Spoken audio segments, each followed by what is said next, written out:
ఆయన యందు భయభక్తులు గలవారి మీదను ఆయన కృప కొరకు కనిపెట్టు వారి మీదను నిలుచుచున్నది. హల్లెలూయా. ఆయన దృష్టి, ఆయన కను దృష్టి ఎవరి మీద ఉందంటే యెహోవా భయభక్తులు కలిగి ఆయన యందు భయభక్తులు గలవారి మీదను ఆయన కృప కొరకు అంట, ఆయన కృప కొరకు కనిపెట్టు వారి మీద ఆయన కనుదృష్టి ఉంది. అంటే ఆయన కనుదృష్టి ఈ భూప్రపంచం మీద అందరి మీద ఆయన కనుదృష్టి ఉంది. హల్లెలూయా.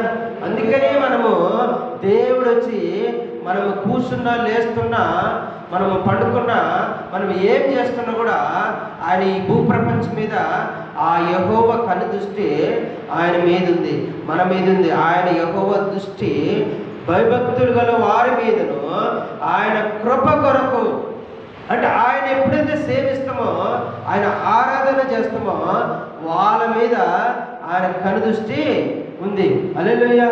Praise the Lord. మనము కూడా ఏదో వస్తున్నాము పోతున్నాము అని ఉన్నట్టు ఉండకూడదు, కానీ దేవుని మనము ఆరాధించేవారుగా ఉండాలి, దేవుని స్తుతించేవారుగా ఉండాలి, దేవుని సన్నిధిలో గడిపేవారుగా ఉండాలి. ఆమేన్. దేవుని సన్నిధిలో మనం అనుకుంటే ఒక 2 గంటల సేపు గడుపుతాం మేము, అంతే. కానీ దేవుని వాక్యం ఏం చెప్తుందంటే దేవుని సన్నిధిలో ఒక్క దినము గడుపుట 1000 దినాలు చేస్తామంట. కానీ మనము గడిపేది 2 గంటల సేపు. Praise the lord. మరి ఎంత ఆనందం, ఎంత సంతోషమో. మనం నెమ్మదిగా ఉండాలన్నా, సంతోషంగా ఉండాలన్నా, ఏ ఆలస్యం లేకుండా ఉండాలన్నా అది దేవుని సన్నిధిలో. హల్లెలూయా.